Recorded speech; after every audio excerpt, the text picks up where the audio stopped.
Hey guys, it's Brett with Dieselr Corp here, and today we're taking a look at our 2011 to 2025 CCV reroute kits. So what this kit does is it totally eliminates the CCV system. Your CCV system in your Powerstroke puts crankcase gases back into your intake. So it fills your intake full of dirty oil, crankcase gases and everything, and it gums up all the intake runners and your intake plenum and all that kind of stuff. So this kit completely eliminates that from being an issue. What can happen when these CCVs plug up is it'll actually blow out seals on the engine. It can blow out like oil pan gaskets, all that kind of stuff. Any excessive crankcase pressure is never good on these trucks, or any diesel truck for that matter.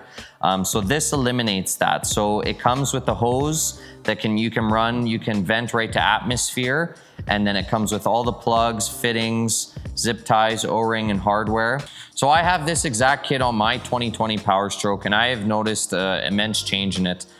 Before I had this kit installed in this truck, I was getting oil buildup and stuff on my charge pipes, and on the intake there was oil going into the intake. So I took the CCV out, put the CCV reroute kit in, and it has kept my intake nice and clean, everything like that. There's no oil, excessive gases going in there or anything. So yeah, I have this on my own truck and I absolutely love it. I wouldn't go any other way. This is the best kit out there on the market. It's a very nice kit. It fits very, very nice. It's super easy to install. It doesn't take too long to install, and you'll be very happy after you get it in the truck. That truck's just able to breathe a lot better. It's not breathing in its own crankcase gases. Pick yours up at dieselrcorp.ca.